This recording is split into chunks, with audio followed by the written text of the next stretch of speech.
ठीक है, arithmetic mean ना,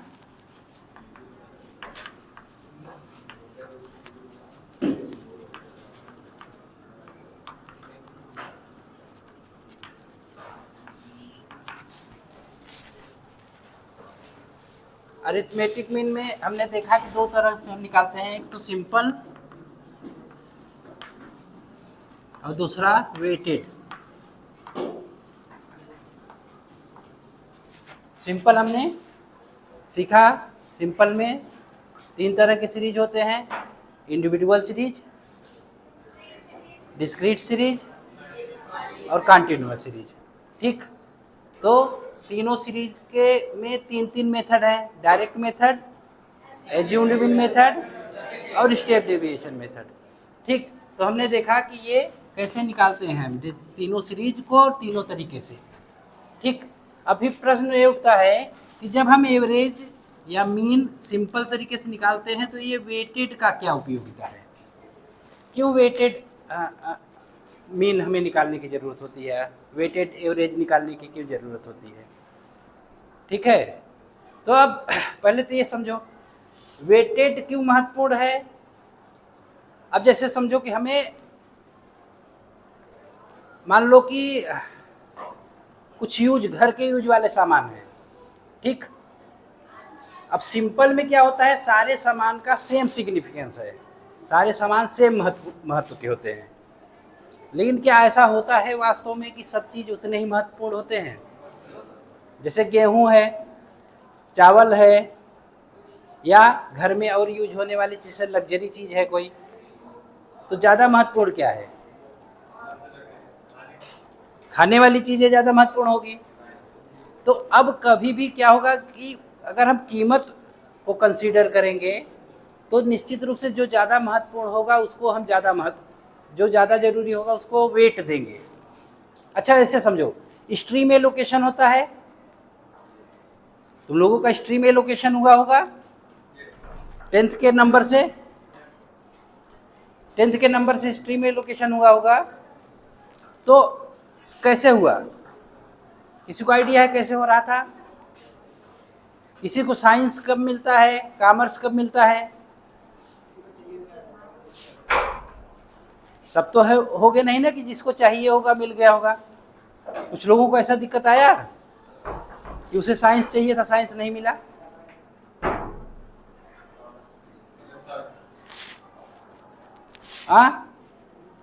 बहुत लोग स्कूल छोड़ देते हैं, मतलब दूसरे जगह एडमिशन ले लेते हैं क्योंकि उनको जो स्ट्रीम चाहिए था वो नहीं मिला। क्यों? क्योंकि एक क्राइटेरिया बना दिया जाता है कि साइंस लेने के लिए ये क्राइटेरिया है। जैसे साइंस लेने के लिए विथ मैथ लेने के लिए तो इसमें होगा साइंस में 55% और मैथ में 60% होना चाहिए। कॉमर्स विथ मैथ लेना है तो सारे सब्जेक्ट में एवरेज जो है 55% हो और मैथ में 60% हो, या सारे सब्जेक्ट में जो है एवरेज जो हो पूरा सारे सब्जेक्ट का वो 50% हो और मैथ में 55% हो। तो यहाँ पे क्या होगा, अगर हम इस तरह का क्राइटेरिया बनाया जा रहा है तो इसका मतलब मैथ को कहीं न कहीं वेट दिया जा रहा है, इसमें इतना नंबर होना चाहिए। तो क्या होता है कि वेट इसलिए दिया जाता है, जो महत्वपूर्ण सब्जेक्ट है या जो महत्वपूर्ण चीज़ है उसको अगर हम जनरलाइज कर दें तो हमें पता नहीं चलेगा। जैसे सपोज दैट घर पे जो खाने पीने पे खर्च हो रहा है, गेहूं आता है, चावल आता है, नमक आता है। ठीक, अगर हम एवरेज निकालें कि पर केजी कितना पड़ रहा है सब मिला के, तो अगर सबको हम 1-1 केजी ले लें और एक एवरेज निकाल दें, एक तरीका ये है, तो क्या होगा, नमक तो बहुत कम यूज होता है, गेहूं कई बहुत ज़्यादा यूज होता है, चावल बहुत ज़्यादा यूज होता है। तो अब हम क्या करेंगे, हम एक्चुअल में निकालने के लिए उसको वेट देंगे। तो गेहूं को हम ज़्यादा वेट देंगे कि एक महीने में गेहूं कितना खत्म होता है, एक महीने में चावल कितना खत्म होता है और एक महीने में नमक कितना खत्म होता है। तो किसको वेट ज़्यादा देना पड़ेगा, कौन सा ज़्यादा खर्च, गेहूं चावल ज़्यादा खर्च होता है, नमक कम होता है। तो महत्व के आधार पर अगर हम चीज़ों को जो है वेट दें तब जो मीन निकालेंगे उसे हम कहते हैं वेटेड मीन।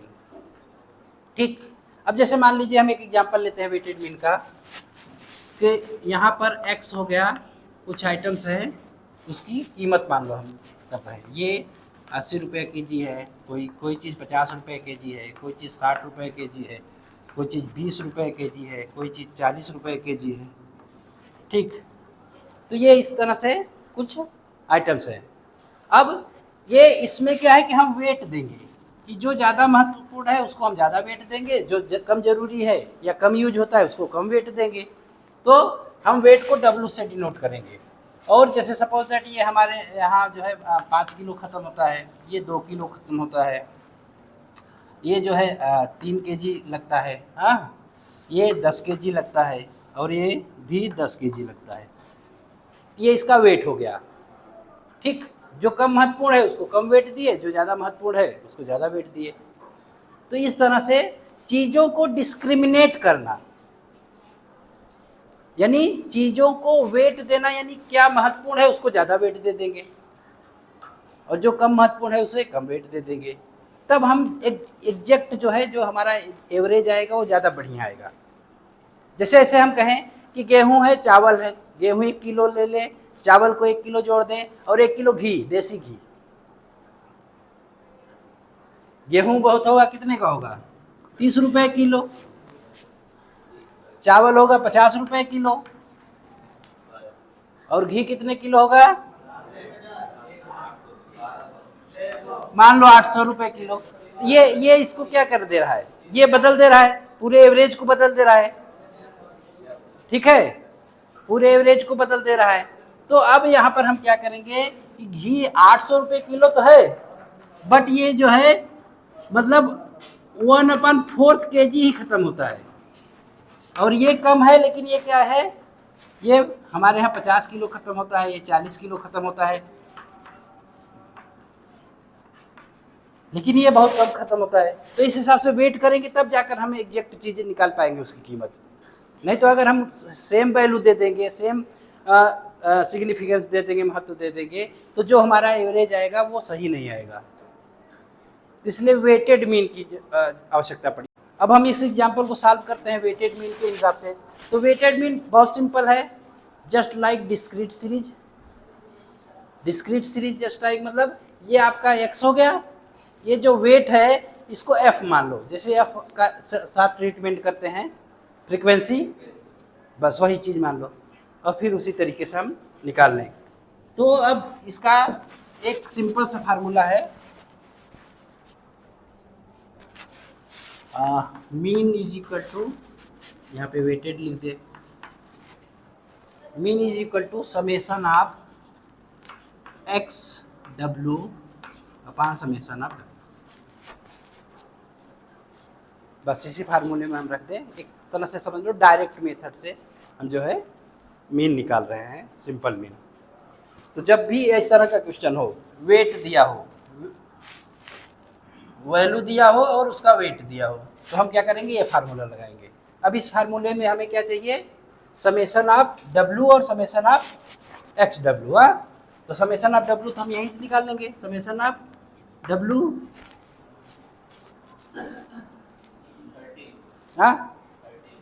30, और समेसन ऑफ एक्स डब्ल्यू निकालने के लिए हम क्या करेंगे, एक्स डब्ल्यू का एक कॉलम बनाएंगे। तो ये कितना होगा,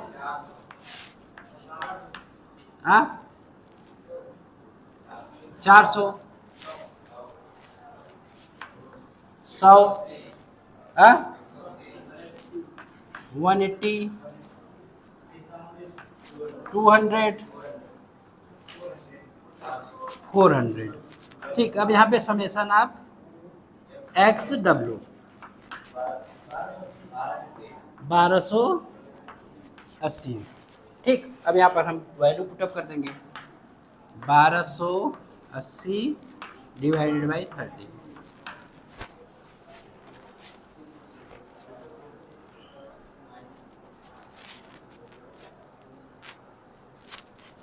ये हो गया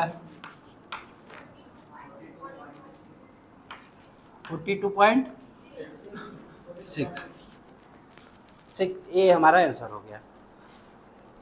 ठीक है, वेटेड मीन निकालने का महत्व समझो कि हर चीज़ हमारे लिए बराबर नहीं होता, कुछ चीज़ों का महत्व ज़्यादा होता है, कुछ चीज़ों का महत्व कम होता है। जब हम सिंपल मीन निकालते हैं तो सारे चीज़ों को सेम महत्व दिया जाता है, जबकि ऐसा व्यवहार में नहीं होता।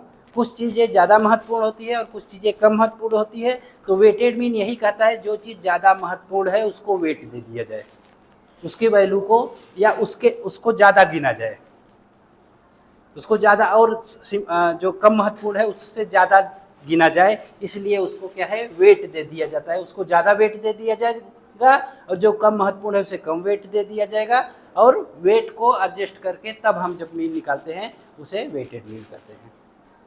और लगाना बिल्कुल सिंपल है, डायरेक्ट मेथड, जैसे डिस्क्रीट सीरीज का डायरेक्ट मेथड लगाते हैं वैसे ही हमें लगाना है।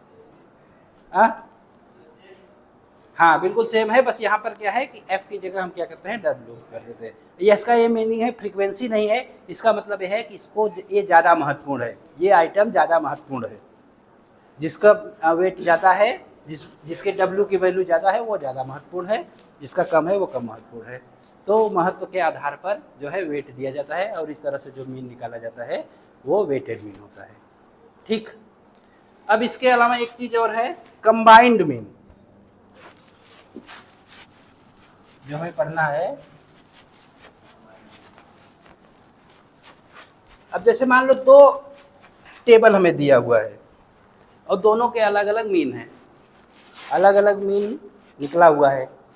ठीक, जैसे मान लो पहला टेबल है, उसमें 12 आइटम है, नंबर ऑफ आइटम 12 है, ठीक, और उसका मीन जो है 10 है। और दूसरा जो टेबल है उसमें नंबर ऑफ आइटम्स 10 है और उसका मीन 12 है। मीन को हम क्या कहेंगे, x बार 1, सॉरी ये 2 हो गया, अब x बार 1, इसे कहेंगे n1 और इसे कहेंगे n2। ठीक, ये हमारा क्या है, कंबाइंड मीन।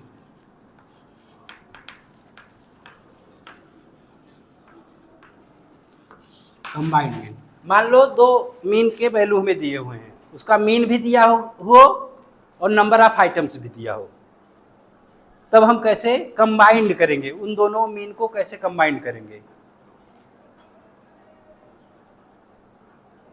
यानी दोनों मीन को मिलाकर एक मीन हमें बनाना है। दो, या ऐसे समझ लो दो क्वेश्चन दिए हुए हैं, एक अलग एक अलग, और दोनों सॉल्व करके फिर कहते कंबाइंड मीन निकालिए आप। तो इसका जो फार्मूला है वो सिंपल है, mean is equal to x1 n1, x bar 1 यानी पहले का mean into number of items plus दूसरे का mean into number of items बटे n1 प्लस n2।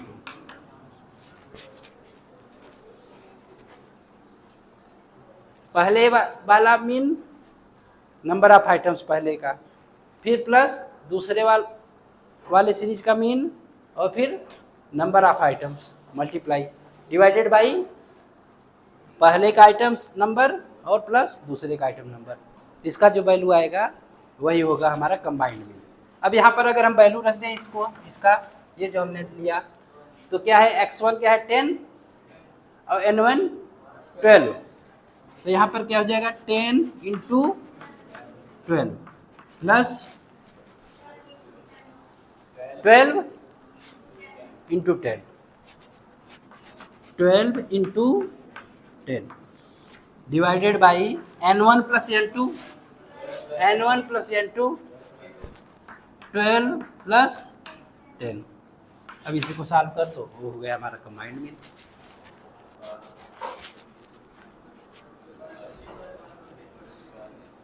इसको हम ऐसे भी लिख सकते हैं 1 2, 1 या 2 2, कितना आएगा 120 120 240 डिवाइडेड बाई 120,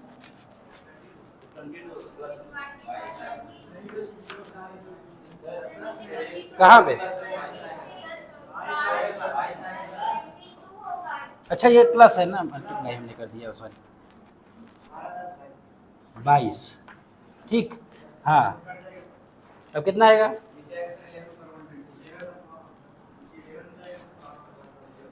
हाँ ये हो जाएगा। आंसर कितना आएगा, सॉल्व करो।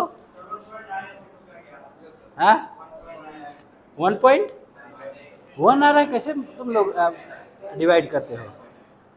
हाँ अब डिवाइड भी सीखना पड़ेगा। हाँ 10 पॉइंट, हाँ 10.8, चलो जो भी होगा इसी के आसपास है। तो 1 कैसे किसी का आ रहा था? हाँ 240 में 22 भाग दोगे, हाँ कुछ उसके बाद आएगा, बाद में 9 हो जाएगा, ठीक है। तो थोड़ा कलम चलाया करो।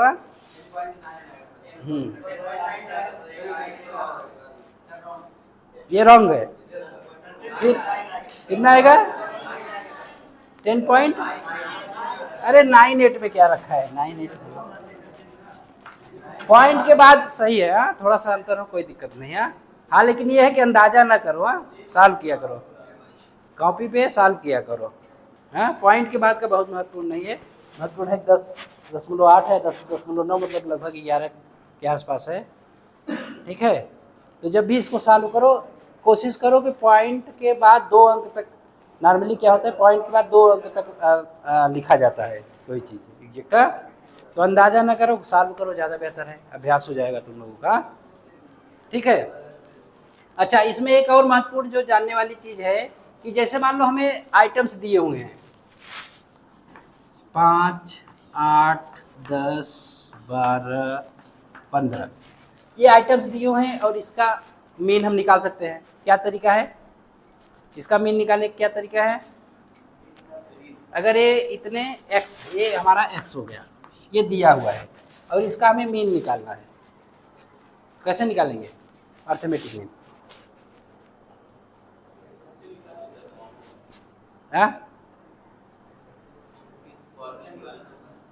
फॉर्मेट देख के नहीं पता चल रहा है?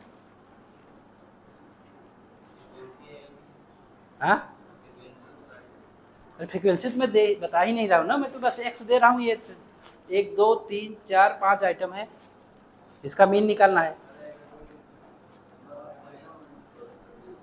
हाँ सारे आइटम को जोड़ेंगे, divided by number of items, यही है ना?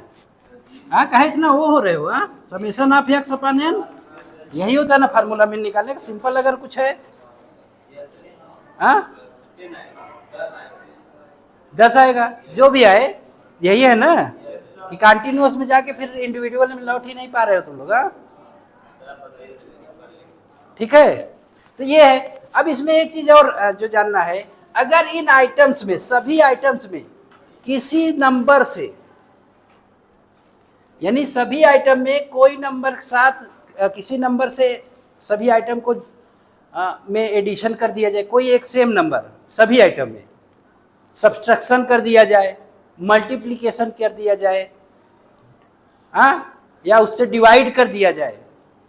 कहने का मतलब समझ, ये 5 है ना, सभी को में 5 जोड़ दिया जाए, या सभी में से 5 माइनस कर दिया जाए, या सभी में 5 से गुणा कर दिया जाए, या सभी में 5 से डिवाइड कर दिया जाए सभी को, तो जो मीन आएगा, जो मीन आएगा, वो जो मीन होगा उससे उतना ही अंतर में आएगा।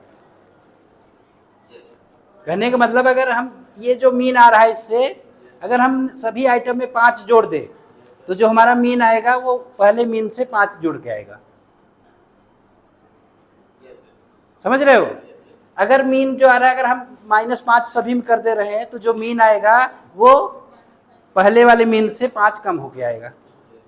अगर हम सभी आइटम में 5 से मल्टीप्लाई कर दे रहे हैं, तो जो मीन आएगा वो पहले आइटम से 5 गुना आएगा। और अगर हम सभी आइटम में 5 से भाग दे दे रहे हैं, तो जो मीन आएगा वो पहले आइटम से 5 से भाग, मतलब 5 गुना कम आएगा उसकी वैल्यू। अब जैसे इसका कितना मीन आ रहा है, ये इसका मीन मान लो सपोज 10 आ रहा है। हाँ ठीक, अब हम क्या करते हैं, 5 जोड़ देते हैं सब में,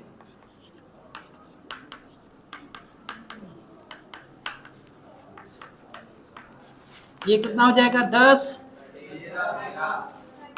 13, 15, 17, 20। अब इसका मीन निकालो।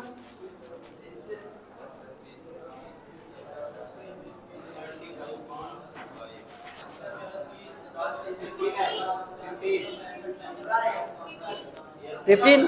तो अब ये देखो, ये 10 था, 15 आ गया, यानी सब में अगर 5 जोड़ा गया तो मीन भी 5 बढ़ गया। तो एडिशन, सब्सट्रैक्शन, मल्टीप्लिकेशन, डिवीजन अगर सेम नंबर से सारे आइटम में किया जाएगा तो सेम वही मीन में भी डिफरेंस आएगा, वही चीज़ मीन में भी हो जाएगा। ठीक। और एक जो चीज़ और जानना है हमें, इसकी जो प्रॉपर्टी है वो ये है कि अगर हम किसी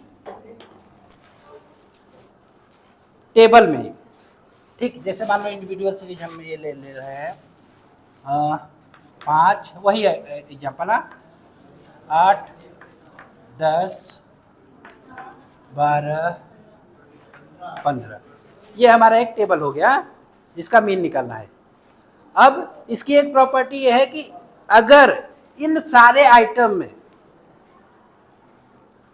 आइटम को मीन से डेविएट कर दिया जाए, यानी सारे आइटम का मीन से डिफरेंशिएशन निकाल ले, कितना डिफरेंस है, और उस जो आएगा उसका मीन निकालेंगे तो हमेशा 0 आएगा उसकी वैल्यू। अब समझो ऐसे कि इसका मीन कितना हुआ हमारा आया, इसका कितना आया 10। ठीक। अब हम क्या करेंगे, सारे आइटम्स में 10 माइनस कर देंगे।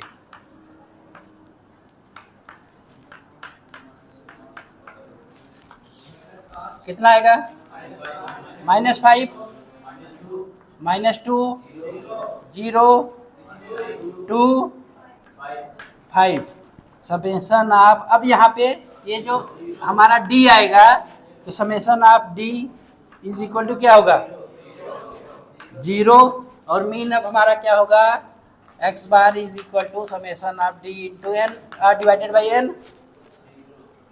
क्या आएगा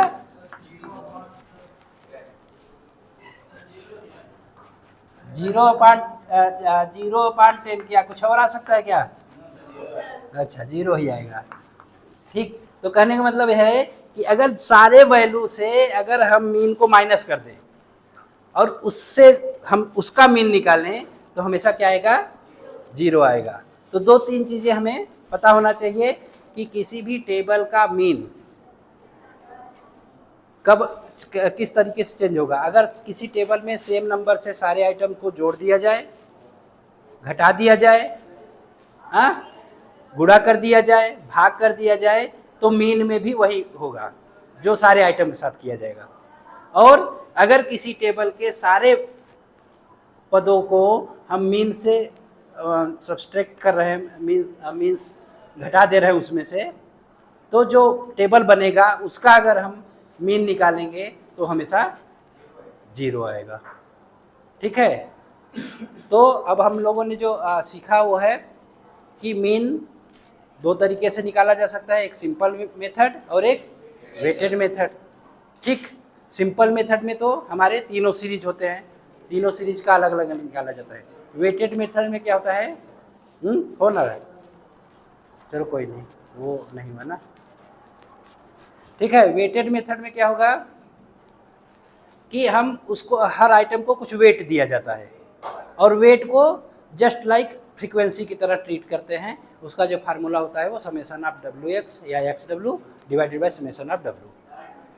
ठीक। हाँ, डायरेक्ट मेथड से जो हम डिस्क्रीट सीरीज निकालते हैं वही होता है। और कुछ जो है बेसिक चीज़ें हैं जो मीन से जुड़े चीज़, ये कभी कभी 1 नंबर के क्वेश्चन आ जाते हैं। ठीक है।